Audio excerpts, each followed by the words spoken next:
नमस्कार दर्शकों, आज हमारी टीम पहुंची है अमानगंज के पन्ना जिला के अमानगंज में। आज यहां पे संत रामपाल जी महाराज जी का एक दिवसीय सत्संग हुआ था, जिसमें देखने को मिला कि एक दहेज मुक्त विवाह हुआ है, जिसमें देश दराज के दो लोगों ने देखा है। और यहाँ ये जो जोड़ा खड़े हैं आप लोगों के सामने, ये ना तो कोई मेहंदी, ना तो कोई रस्म, ना तो ढोल, ना कोई बाजा। आज हम इन्हीं से जानना चाहते हैं कि आज इनको प्रेरणा किस तरह मिली है, किसके कहने से आज ये बिना दहेज और बिना इस आडंबर के हुए शादी कर रहे हैं। जी नमस्कार बहन जी। नमस्कार सर। क्या नाम है आपका? रश्मि दास। आपने ये प्रेरणा कैसे मिली आपको? संत रामपाल जी महाराज की ज्ञान आधार से। संत रामपाल जी महाराज ऐसा क्या बताते हैं कि आपने यहाँ दहेज मुक्त विवाह किया? संत रामपाल जी महाराज ज्ञान बताते हैं। क्या ऐसा ज्ञान बताते हैं? जिसे दहेज नहीं लेना है। आपने दहेज मुक्त विवाह किया, आपको देख करके लड़कियों को किस तरह फील होना चाहिए? लड़की इस तरह फील होना चाहिए। संत रामपाल जी महाराज की ज्ञान आधार। देखो, इन्होंने बहन जी बताया है कि आज के युग में बेटियों को दहेज के कारण मार दिया जाता है और बाप अपने लड़कियों का खर्चा नहीं उठाता, इसलिए संत रामपाल जी महाराज ने एक मुहिम चलाई है कि यह इस ज्ञान को समझ करके संत रामपाल जी महाराज जी के सानिध्य में आकर के और दहेज मुक्त विवाह का आह्वान करें। अब इन्हीं से जोड़ जानते हैं। नमस्कार सर जी। साहिब भगत जी। क्या नाम है आपका? हरिशरण दास जी। कहाँ से आए आप? हम देवेंद्र नगर पन्ना से हैं जी। आपने ये जो शादी किया है एकदम सादे सिंपल में, आपको इस तरह प्रेरणा किससे मिली? भगत जी टीवी के माध्यम से पिताजी को मिली, उससे ज्ञान मैंने टीवी में माध्यम से सुना, टीवी के माध्यम से उसके ज्ञान को सुना, समझा और नाम दीक्षा लिया संत रामपाल जी महाराज से 2013 में। संत रामपाल जी महाराज जी से नाम दीक्षा लेने के बाद आपको ये प्रेरणा कैसे मिले कि दहेज मुक्त विवाह ही करना चाहिए? आपको इतना लग रहा है आदमी लोग विवाह करता है, शादी करता है, ढोल बाजा और दुनिया भर का डीजे करता है कि हमारी धूमधाम से शादी हो, आपने धूमधाम से शादी क्यों नहीं किया? भगत जी मैंने देखा है शादियों में अनावश्यक खर्चे होते हैं, दोनों तरफ से खर्चे होते हैं और अनावश्यक खर्चे बुराइयां जो होती हैं शादी में, डीजे, शराब, ये इनसे दूर हमारे संत रामपाल जी महाराज का जो ज्ञान है वो बिल्कुल सिंपल ज्ञान है, वेदों से प्रमाणित ज्ञान देते हैं और जीव को मुक्ति का साधन मतलब मार्ग बताते हैं। जो वेदों में प्रमाण है, परमात्मा के वेदों के हिसाब से वो ज्ञान दे रहे हैं, मतलब जो वेदों में दिया हुआ है ज्ञान उसी के हिसाब से वो सब भक्ति साधना बताते हैं। तो उससे घर में सुख की प्राप्ति होती है। और जो शादियों का है तो शादियों में अनावश्यक खर्चे रोकते हैं, बुराइयाँ, लोग शराब, बीड़ी, सिगरेट, इनसे मतलब ना इनके छुटकारा पाने के लिए वो बताते हैं।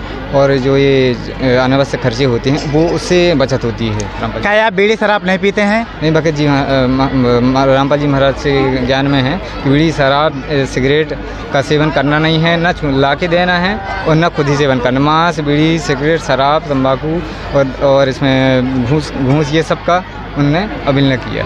देखो, इन्होंने भाई साहब ने एक बहुत बड़ी बात बताई कि संत रामपाल जी महाराज के जो अनुयायी है वो तो ना तो नशा करते हैं, ना तो कोई दहेज लेते हैं। इन्होंने एक बहुत अच्छी बात बताई कि हमारे जो चल रही है मुहिम और संत रामपाल जी महाराज ने दहेज मुक्त का जो बीड़ा उठाया है, किसी प्रकार का किसी चीज़ को कोई दिक्कत ना हो और आसानी से लड़की लड़का की शादी हो जाए। क्या लगता है आज आप इस समय खड़े हैं, दहेज को कोई मांग नहीं करे, बाद में प्रताड़ित करेंगे लड़की को, तो इसका क्या जवाबदारी है? भगत जी देखिए, मान सकता है, देखिए उसने अपनी बच्ची दे दी, ये सबसे बड़ा चीज़ होती है ना। इन्होंने भाई साहब ने कहा कि अपनी बच्ची ही सबसे बड़ा दहेज दिया है, हम उसी में रह के खुश रहना चाहते हैं, ऐसा ही कह रहे हैं आप?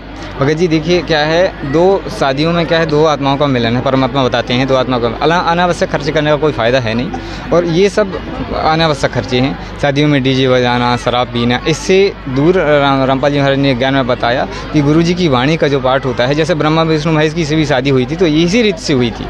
ये डीजे बीजे जो आज का हो गया, इसके पहले जो था ये कुछ नहीं था यहाँ पे, इसके पहले तो आज का ये काल के लोक में जो है ये सब अनावश्यक मनमाना आचरण था। उससे महाराज जी ने हमें बताया, गुरु परमेश्वर रामपाल जी महाराज जी ने, कि इससे दूर बुराइयाँ जो ब्रह्मा विष्णु महेश की शादी हुई थी वो इसी रीति की हुई थी कि गुरु के वचन और परमात्मा के वचन से हुई थी शादी। इस शादी से एक देखने को आ रहा है कि कई तरह की बुराइयों से दूर हो रहे हैं। कुछ भगत ऐसा हो रहे हैं जो शादी कर रहे हैं, एक दहेज से बुराई से दूर हो रहे हैं, एक नशा से दूर हो रहे हैं, और ये जो आडंबर खर्च कर रहे हैं डीजे में और गाड़ियों में, बाजा में, कई हज़ार लोग बाराती आते हैं और उसमें दारू पी करके उद्दम करते हैं, लड़ाई झगड़ा करते हैं, उससे कहीं ना कहीं संत रामपाल जी महाराज के अनुयायी सारे दूर रहते हैं। जी, और अगला जोड़ा खड़ा है आप लोगों के सामने, हम इससे भी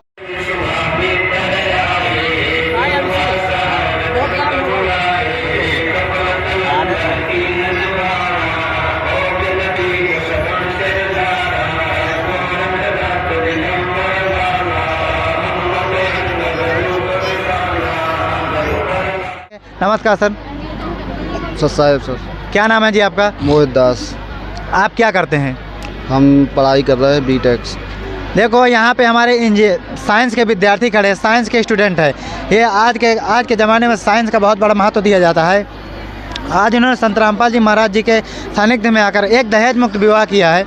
और साइंस वाले जो व्यक्ति हैं, साइंस को मानने वाले हैं, आज वो चीज़ आज इस तरह कर रहे हैं। तो आप आज के डेट में देखने के चाह रहे, अभी इन्हीं से पूछें क्या कहना चाहेंगे?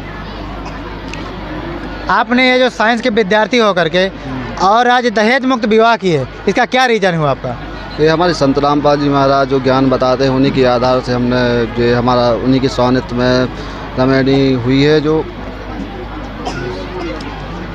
संत रामपाल जी महाराज जी के ज्ञान आधार पे आपकी रमणी हुई है। आज आपने कोई दहेज लिया है? नहीं सर, दहेज नहीं लिया। ऐसा क्या कारण कि आप दहेज नहीं लिए हैं? नहीं, हमारे संत रामपाल जी महाराज बताते हैं कि दहेज ना लेना ना देना है। दहेज लेना देना के केवल मानव की अशांति का कारण है, इससे कोई लाभ नहीं होता है। देखिए, इन्होंने कहा कि दहेज लेना और देना यह मानव अशांति का कारण है। कहीं ना कहीं जो व्यक्ति दहेज देता है उसमें लड़की के पिताजी को बहुत ज़्यादा दुख तकलीफ़ों का सामना करना पड़ता है। और लड़की जो जिसके 4 लड़कियां होती हैं, कहीं ना कहीं 1 लड़की 2 लड़की की शादी करने से वो तो बहुत ज़्यादा गरीब हो जाता है और उसको आत्महत्या करने पर निर्भर कर जाता है। यही कहना चाहते हैं भाई साहब आप? हाँ सर जी नमस्कार जी। सत्य साहिब जी। क्या नाम है आपका? राजकलीदास से। आपने इसे दहेज मुक्त विवाह किया, आपको इसे कैसा लगा? अच्छा लगा। आपको इस दहेज में इस शादी में कोई दिक्कत नहीं आई? नहीं। क्या कारण हुआ कि आप दहेज मुक्त विवाह किया? आपको ऐसा नहीं लगता है कि मेरी भी धूमधाम से शादी होना चाहिए, 4 लोग आए, हमारी सहेली आए और हमारे भी नाच गाना हो और मेहंदी चंदन हल्दी चंदन हो, दुनिया भर का आडम्बर हो, सही डीजे बजे, तो उसके लिए आपको ऐसा नहीं लगता कि हम कहीं गलत कर रहे हैं चीज़? नहीं। क्यों ऐसा नहीं लग रहा है? धूमधाम से शादी होना कहीं गलत बात है? हाँ, वो मानव शांति का कारण है। संत रामपाल जी महाराज जी कहते हैं सिंपल शादी करनी चाहिए। संत रामपाल जी महाराज ने एक अशांति का कारण दूर किया है इसी दहेज मुक्त को लेकर के। दहेज मुक्त का होना बहुत बड़ा आसान है, सरकार भी इस काम को पूरा नहीं कर पाई है। जो हमारे जगत गुरु तत्वदर्शी संत रामपाल जी महाराज इसको पूरा किया है। आवाज़ इसी पूरा होने पूरा भारत है दहेज मुक्त हो रहा है। सरकार भी इस मुहिम को ख़त्म नहीं कर पाई है। हमारे संत रामपाल जी महाराज ने इनको, ये लोग कह रहे हैं कि हमारे संत रामपाल जी महाराज एक ऐसी मुहिम चलाई है कि दहेज लेना और दहेज देना दोनों कुरीति है, दोनों कुरीति का कारण है, इसलिए अशांति का कारण हो रहा है। इसके लिए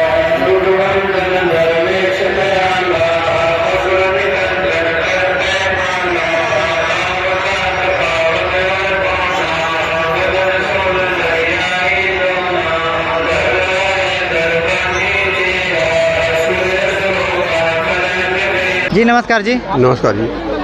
सर आप क्या नाम है आपका? मेरा नाम भगवान दास है जी। आप कहाँ से आए हैं? मैं दमोह जिला से आया हूँ जी। हमें यहाँ पे एक दहेज मुक्त शादी हुई है जी। जो एक दमोह जिला के ही लड़के हैं, क्या आप उन्हीं की तरफ से आए हैं? जी हाँ मैम जी। आपने यहाँ पे आए हैं, शादी को देख करके आपको कैसा लग रहा है? शादी को देखकर यहाँ बहुत ही अच्छा लग रहा है। यहाँ दहेज मुक्त शादी हो रही, कोई साजबाज नहीं, कोई ढोल धमाका नहीं, किसी प्रकार का कोई आडंबर नहीं है, बिना आडंबर के शादी हुई। क्या ये बिना आडंबर के शादी सही मान सकते हैं? सही मानेंगे भगत जी इसको। क्या ये आपके जो रिलेशन वाले हैं ये उसमें सहमत हैं? हाँ सहमत हैं। आपने जो शादी देखी इसमें कहीं आपको कैसा कोई अजीब नहीं लग रहा कि आपको ऐसे शादी, इसमें क्या ना कोई शादी, ना तो कोई अंगूठी पहना गया, ना तो कोई रस्म हुई है, ना तो कोई मड़वा गड़ा है, ना तो कोई पैपूजी हुई है, ऐसे कैसे शादी हम मान लें? इस चीज़ को बताइए आप। ये गुरुजी के, हमारे जो गुरुजी हैं संत रामपाल जी महाराज के, उनके नियम के अनुसार बिल्कुल सही हुई है। उसमें लेन देन या किसी प्रकार का कोई लड़का लड़की कोई साज सज्जा नहीं, कोई गहने नहीं पहनती है, किसी प्रकार के कोई सूट बूट या कोई अनोखे अंदाज में नहीं रहते हैं। हम यहाँ पे देखे लड़के एकदम सादे ड्रेस में, ना जोड़ा, कोई लाल कलर का जोड़ा होता हमने देखा है। कई जगह हम जाते हैं कवर करने तो लाल कलर का लड़की पहने रहती है, लाल कलर का लड़का कोट पैंट में बढ़िया सा घोड़े में बैठ के आते हैं। लेकिन यहाँ पे ऐसा हमें कुछ देखने को नहीं मिला। तो ऐसा क्या कारण हुआ? ऐसा ही क्यों आए हैं? इन्होंने क्या घोड़ा को नहीं मिला? क्या इनके पास पैसे नहीं था ये चीज़ लाने के लिए? इनके पास सबको था जी, लेकिन हमारे जो गुरु जी के जो नियम व मर्यादा हैं उसी के अनुसार रमणी होती है। कहीं ना कहीं आपने जो संत रामपाल जी महाराज के शिष्य हैं उन्हीं के अनुसार पे आप ये ऐसा मुहिम चला रहे हैं, कर रहे हैं? जी जी।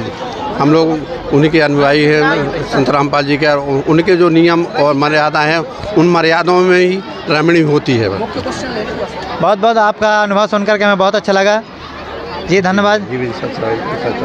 जी नमस्कार जी। नमस्कार जी। क्या नाम है आपका जी? दास का नाम है नारायण दास। हमने सुना है कि आप एक लड़की के पिताजी हैं। जी भाई। आपने यहाँ अपने लड़की की शादी ऐसा क्यों किया कि ना तो उन्होंने हल्दी लगाया, ना तो चंदन लगाया, ना तो कोई मेहंदी का रस्म है, ना कोई घोड़ा, ना बाजा, ना कोई मंडप, ना सजा हो, ऐसा ही आपने शादी क्यों किया? क्योंकि हमारे गुरु जी का आदेश है ऐसा कि ना दहेज लेना है ना देना है, इससे बच्ची पर ऋण बनता है। तो ये ऋण एक संबंध ऐसा हो जाता है जो हमको जन्म जन्म तक चुकाना पड़ता है। तो हमारे गुरुजी का ऐसा आदेश है कि इस ऋण संबंध से मुक्त होना है और कोई भी दहेज ना लेना ना देना है। ना दास ने कुछ नहीं दिया है। ये अभी इतनी शादियाँ होती हैं, उन्होंने देते हैं, दहेज देते हैं, बेड देते हैं, कम से कम लाख 2 लाख रुपए, 4 लाख रुपए कैश देते हैं और सोफ़ा, बेड, अलमारी, दुनिया भर का सामान देते हैं। तो क्या ये उनके पास कर्ज हो रहा है?